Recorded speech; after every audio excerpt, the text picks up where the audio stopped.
Andrea Aragona, presidente Legambiente Padova. Oggi avete presentato il dossier sull'aria. Com'è la situazione? Possiamo stare tranquilli?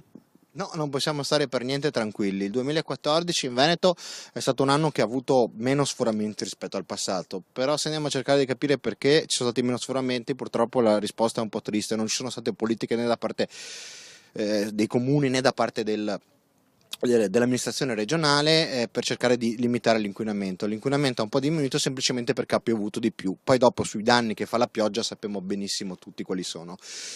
Quest'anno stiamo tornando, l'anno scorso è stato uno degli anni più piovosi negli ultimi 80 anni.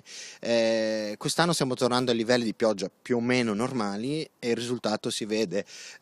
Non è nemmeno finito gennaio, siamo già attorno ai 20-21 sforamenti sui 35 concessi all'anno. Se continua così, attorno al 20 febbraio avremo superato gli sforamenti che ci sono concessi e ci sarà un nuovo anno record per inquinamento in Veneto. Ricordiamo che queste non sono